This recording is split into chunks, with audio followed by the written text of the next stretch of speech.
Yes, someone's broken into my house. They're still here. You have to... I'm afraid I cannot help you. Who is this? Hello?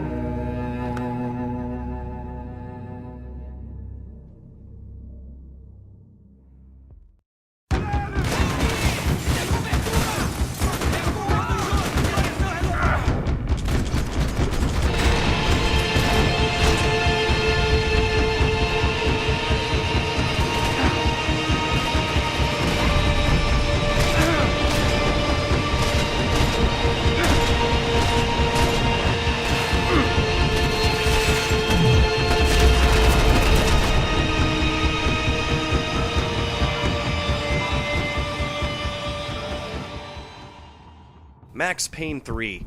There hasn't been another game in recent memory that simultaneously had me pushing hours past my bedtime just trying to reach the next chapter, and also wanting to pull my teeth out of my head with my bare hands from pure frustration. Purely as a shooter, or purely as a narrative, it's mostly fine. When you combine the two elements together, you'll find a lot of moments to leave you scratching your head. I've had plenty of trouble summarizing my opinion for the review, so I'll just say this. The gameplay has plenty to love and plenty to hate. It's good and it gets my recommendation, but not without a big share of caveats tossed in like so many worms in your favorite flavor of ice cream. With that said, the only place I can even think of beginning is with a recap for people not in the know. Max Payne 3 is developer Rockstar Games' first foray into the series, also being the first game in the series not developed by Remedy or written by Sam Lake. Coming 9 years after Max Payne 2 and 11 since the entry title, the series and its titular character have come quite a long way for Max Payne 3. What you'll find is an evolution of the gameplay, the narrative, and the presentation that come together to create something fresh for the series while managing to retain some elements that give Max Payne its core characteristics. Max Payne 1 begins in medias res, or rather, it starts at the end of the game and then jumps back in time a few days. He's just been framed for the murder of his DEA partner Alex Balder, and he sets out on the run from the mob and from the law to clear his name and unravel the mystery of who set him up. Oh, and did I mention that his wife and baby were murdered 3 years before? As you'd guess, it all ties together with a Matrix-inspired assault on a high-rise skyscraper that leaves Max in handcuffs, but having realized his revenge. This is really all that's important coming into the third game. It doesn't really go out of its way to recap you on where you started, so you'll want to at least have played the first game to understand his disposition. The second game is sort of glossed over, and if you've played it, you might understand why. Max Payne 2 sort of ends on a, not really a happy note, but an inspirational note. One that suggests that maybe there's a light at the end of the tunnel for Max Payne after all. Guess not. Max Payne 3, like 1 and 2 before it, begins in medias res, a nice tie-in that subconsciously alerts you to the fact that you're playing a Max Payne game. Standing over the body of a dying cop, Max is giving one of his characteristic soliloquies, opening the player up to the themes of the game, and neatly tying the narrative up before you even know what it's going to be. Immediately you realize that Max's fluffy poetry and campy wit from the first two games are gone. Instead, Max is filled with piss and vinegar, and his elegant metaphors have been replaced with jagged diatribes born from 8 previous years of slamming back highballs of whiskey in his dingy apartment. It's a shift that opens up into a natural progression for the character as you're slowly filled in on how he got to that point, and for the series as a whole. Gone are the still frames of the graphic novel. They've been replaced by cutscenes with constant pops of chromatic shifts and other shit that only Tony Scott would have known what to call. You'll see keywords pop up on screen as Max or other characters say them in the conversations, and it's kind of weird but also kind of cool. It really fits with the direction that Rockstar took the game, but it's the first thing you'll notice and the first thing that most diehard fans of the series pick out when they try to claim that this isn't a Max Payne game. And maybe it's not in a traditional sense, but as a metaphor for the progression of Max's character, I think it fits. If it sounds like I've spent a lot of time to start with talking about the story and presentation, there's a reason. This game is like playing an interactive movie. If you don't like Metal Gear Solid because you're constantly stopping to watch a cutscene or listen to a codec conversation, do not play this game. It is filled with lengthy cutscenes to begin the chapters that mask the load times, but they're interspersed with plenty more cutscenes when Max goes from place to place or when the plot progresses. Control is constantly taken away from the player, and this comes up to one of my first gripes with the game, having to do with a concept called player agency. In a very general sense, it refers to when you have the ability to enact change on the rest of the game, i.e. when you're in control of the character. In cutscenes, you do not have player agency, although you still typically have character agency. I took effort to distinguish these terms because Max Payne 3 is like a bloody cleaver carving right in between the two. You either have player agency or you have character agency, and they feel totally separate.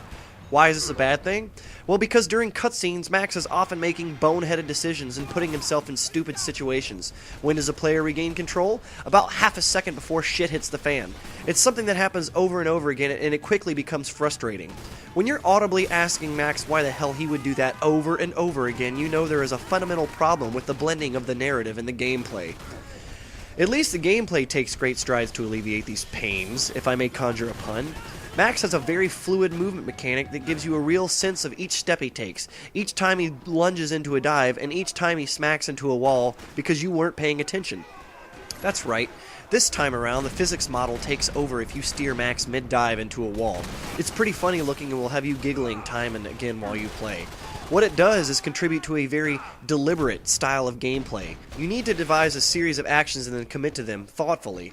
The game allows some on-the-fly run-and-gun styles of play, but most of the time you'll be viscerally punished by a bee's nest of gunfire if you just pop out of cover willy-nilly. It gives the game a more cerebral aspect to the combat while still giving you the flexibility to adjust your plan on the fly. This comes into play way more if you play the game on hard. If you do, prepare for one of the most punishing shooters to come out in recent history. In hard mode, Max isn't equal to the enemies he will face, barring his magical pain pills that keep him in the fight, and the newly introduced Last Stand mechanic that allows you to keep going, assuming you have at least one pill bottle left and you can plug the enemy that brought you down. It's an interesting choice that alters your strategies from the first two games. Now you'll very rarely need to decide when to use your painkillers. You can just stock them up and wait for Max to be taken down. Sometimes, however, you'll be obstructed by the environment, very much a how the hell did he hit me if I can't hit him kind of thing. Also, and especially if you're carrying a two-handed gun, Max won't be facing the direction of the enemy, and if you hit the ground before he spins around to take aim, you're finished. This is only made worse by the sometimes sparse distribution of checkpoints in the game. I realize there is somewhat of a balance to respect when it comes to quick saving all the time versus having checkpoints, but when I have to replay 10 minutes of grueling white-knuckle combat that doesn't relent because of a stray bullet that took me down, I shouldn't have to tell you that this completely deflates my drive to push on. When you're not dodging bullets via the slick bullet time system, you'll be hiding behind walls and boxes via the new cover system. It's a mechanic that I have mixed feelings about. When you're in cover, you regenerate bullet time when enemies are actively shooting at you. It sort of encourages you to turtle up, because if you shoot dodge when your meter is empty, you won't have any when you get back up and you might still need it. To me, Max Payne has always been about busting into a room and diving headfirst at the enemies, blowing them away before they can get a shot at you.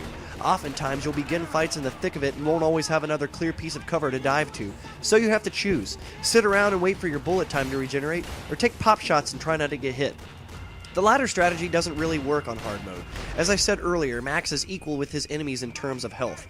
Even when blind firing, a stray bullet can seriously damage you, and if just one happens to clip you anywhere in the face, it's game over.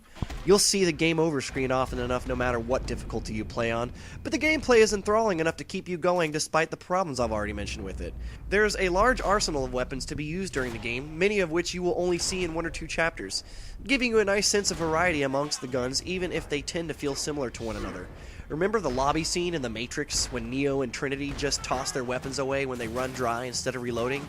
You almost get that sense.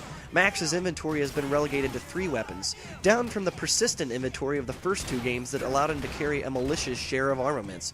You carry 1 pistol in each of the 2 holsters that Max wears, and a long gun in the left hand if you're not dual wielding. Switch to dual wield, and Max discards the long gun where he stands. It's a really cool feature that lends to the mountain of little details that make this game kinda cool.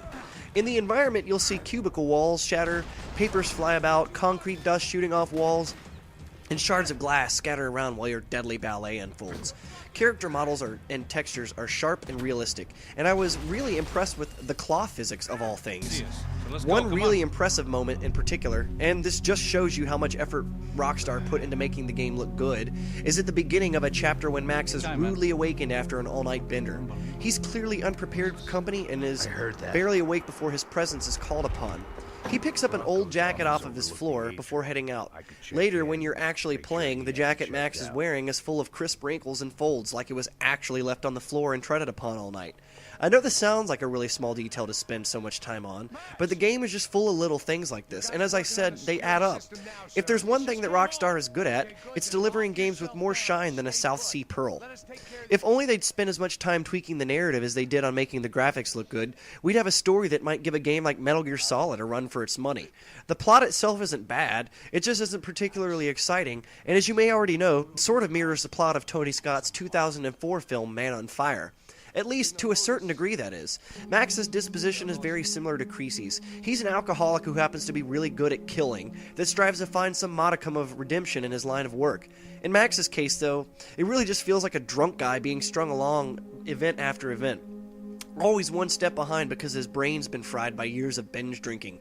It works, and it's convincing, but it's not always particularly exciting. I mean, interesting things happen in the plot, but the overall arc of the plot and the conspiracy themselves won't leave lasting impressions on anybody. I'd like to spend some more time on this topic, but this review is already getting pretty long, and I think I could dedicate almost an entire video to my analysis of the plot. Do let me know if you would actually be interested in seeing that, though. As I read through my script of this review, I noticed I hadn't mentioned anything about the sounds or the music. The voice acting is actually really good, really good, and I think James McAfee does his best Max Payne yet. Likewise, the weapons and the environment all sound pretty stellar. You're not going to get any complaints from me there. The music might draw some criticisms from die-hard Max Payne fans, but I think it works pretty well.